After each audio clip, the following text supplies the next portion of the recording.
तीसरी यज्ञ हवन की, यहाँ जोत जगह है परमात्मा की, अखंड हवन।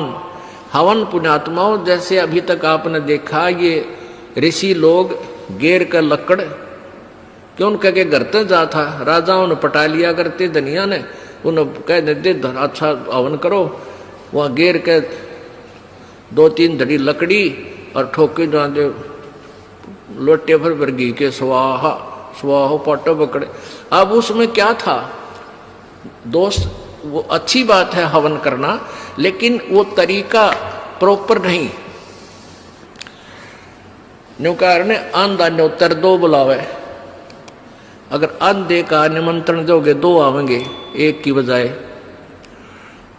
तो कहने का भाव ये था कि वो ऋषि लोगों को हम क्यों बुलाया करते, क्योंकि हम अनपढ़ थे, उन्होंने अपना फायदा उठाया कि केवल एक ब्राह्मण ही पढ़ने का अधिकारी है, तुम अपना धंधा पीटो, जिसका जिसा काम है। परमात्मा ने ये कहा कि देखो भगवान की भक्ति प्रत्येक व्यक्ति कर सकता है और प्रत्येक ही शिक्षित होना चाहिए, ये गलत कर रखा था इन्होंने। तो अब आप सारे शिक्षित हो गए। अब मालिक ने जो खेल खेला है, ये समय इंतजार किया है कि अब अपनी प्यारी आत्माओं को अपनी महिमा में अब बताऊंगा और सारे सबके समझ में आवेगी।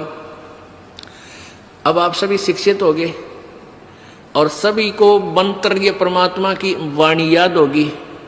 छोटे छोटे बच्चा के पूरी आरती याद हो रही है भगवान की वाणी की। अब एक रुई, 1.5 ग्राम 2 ग्राम रुई लगेगी, एक जोत बना दे, खड़ी जोत लगा दी, उसमें घी डाल दिया जितनी आपकी इच्छा है, 1 कटोरा भर दे, सारा दिन जलाए। तो उसमें वो घी उसमें डाल दिया और हम अपना मंत्र वाणी सुबह नित्यनेम करें, दोपहर में रमैणी करें, शाम में संध्या आरती करें, ये भगवान की वाणी भी हम बोलते रहते हैं।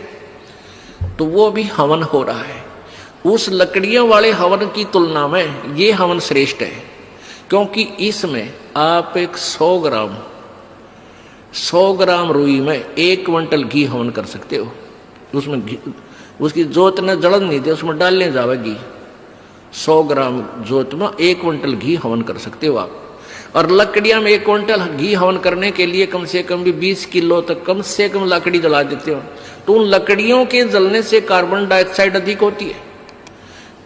उस 2 धड़ी यानी 20 किलो लकड़ी समाप्त की जलने की तुलना में एक 100 ग्राम रुई की का प्रदूषण उससे कई हजार गुना कम होगा। तो हमने ये अपनाना है। तो हम अपना हवन डेली करें हैं।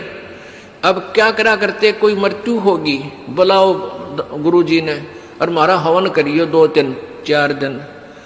वो 2 दिन के हवन में किला टूट गया। रोज करो हवन अपना, 1 जोत लगा दे, सुता उठ के हाथ पैर धो ले, नहान का ना फुर्सत मिले, कोई जरूरी ना होती नहाना। इसमें नहाए धोए क्या भया जाए, मन का मैल ना जाए और मीन सदा जल में रहे, धोए बांस ना जाए। अंदर से अंतःकरण साफ हो, हाथ पैर जरूर धो ले, क्योंकि धार्मिक वस्तुओं के हाथ लगाने